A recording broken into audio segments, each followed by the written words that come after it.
If Illinois wants to remain in the Big Ten West race, they need to gain some confidence. They need to build some momentum.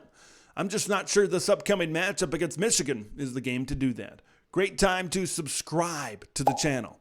Big Ten content every single day. Always crush the like button to spread the word of Big Ten Ted. You know what? These two teams are actually pretty similar. They like to run the football, and they play really good defense. It's just one of these teams has a much better offensive line, which I think gives them an edge in this football game, and that team is the University of Michigan. Now, if you're looking at this from an Illinois standpoint, man, how do you defend this Michigan run game?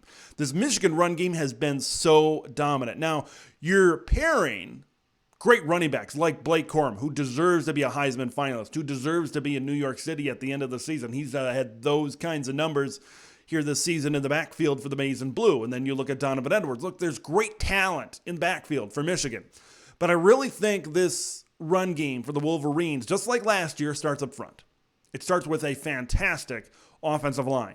And if you're Illinois trying to defend this Michigan run game, you got to figure out, how do we get into, at the very least, a stalemate with these big boys up front at Michigan? And I believe that's what Illinois needs to do. They can't get pushed back, because when Michigan is pushing you down 1 yard, 2 yards down the field, that's when things just get out of hand. And that's when Michigan is able to impose their will. That's when they're able to wear you down. If they consistently push you 1 yard, 2 yards, 3 yards down the field, and you're getting manhandled at the line of scrimmage, that's where Blake Corum and Edwards, that's where they have those 300-yard days. That's where they have the 400-yard days like they did against Penn State earlier this season. So if you're looking at Illinois, it starts up front. It starts on the defensive line. It starts with guys like a Keith Randolph, like a Johnny Newton. You need to get into stalemates. You need to use your leverage. Like when you talk about wrestling, right? You can't be pushed back. You can't let the other guy get the leverage against you. At the very least, Illinois needs to get into stalemates. They need to clog up the middle. I think that's the big key, and let their linebackers throw to the football, because when Michigan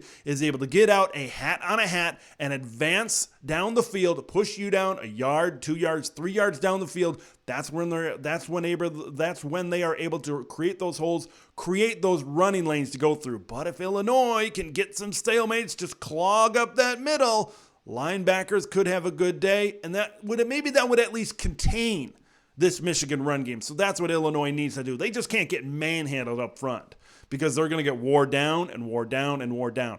Now, it doesn't look great, because this Michigan run game is possibly the very best in the entire nation. And then you look at a team last week who Illinois faced off against, the Purdue Boilermakers, who looked like they hated running the football. It looked like the running game personally attacked Jeff Brom throughout certain points during the season. But then Jeff Brom bucked up and said, you know what, run game, you're not too bad after all, because that's what you need to do. You need to play a balanced style of play against this Illinois defense. Purdue rushed for 142 yards against Illinois. I'm not sure I had that on my bingo card going into that matchup, but that's exactly what happened. And really, it proved to me that Illinois can be attacked, right? These last 2 weeks have proved to me you can buck up. You can play tough-on-tough football. Michigan State did it in tough yardage situations. And then Purdue just kind of took it to the next level, rushing for nearly 150 yards.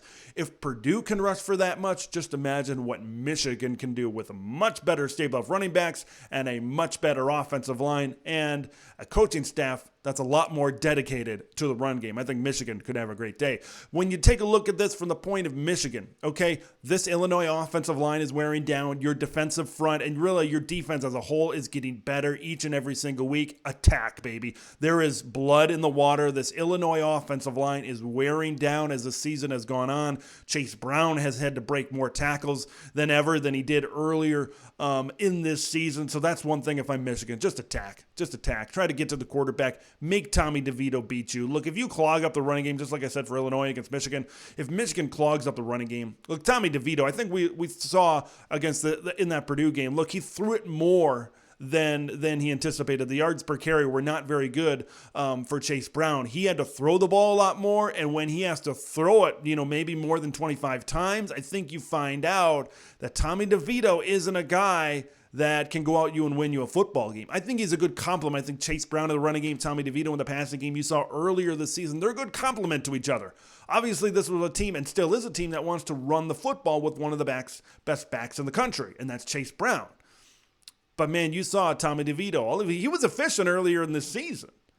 But now all of a sudden when he puts the ball in the air more, you see that completion to attempts get further and further and further apart. So Michigan, attack the offensive line and make Tommy DeVito beat you. I believe this Michigan front can get on the other side of the line of scrimmage against Illinois. It can make it a tough day for Chase Brown. I think it is going to be a tough day running the football for Illinois. Not saying they can't get 100 yards. They might be able to turn it out.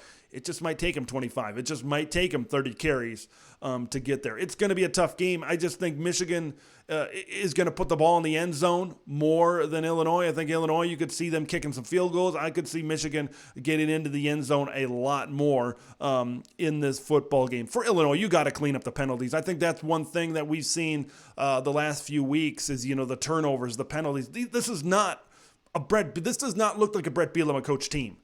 These last 2 weeks. They committed 12 penalties against the Purdue Boilermakers, and this team is wearing down. I think we're kind of seeing how this team is. This team is really riding off of Chase Brown at the running back position, and then when this offensive line kind of wears down, team kind of commits more penalties, more turnovers. Maybe Tommy DeVito isn't as good as we thought maybe early in the season. Then he can't get the ball to these wide receivers as much. Things are kind of starting to clear up a little bit as it pertains to Illinois. And it's a bummer. I really like Illinois. I like the direction this program is going. Heck, you could have an 8-4 season at the end of the year. If you were to ask Illinois fans at the beginning of the season, hey, you going to take an 8-4 season? They'd say, hell yeah, we're going to take an 8-4 season. So I think that's just kind of where we are right now with Illinois football. I want to hear some score predictions. I want to hear some thoughts. What do you guys think is going to happen in this game? Leave your comments, predictions in the comments below. And make sure you subscribe to Big Ten Ted. I'm Big Ten Ted, and we'll see you in the next one.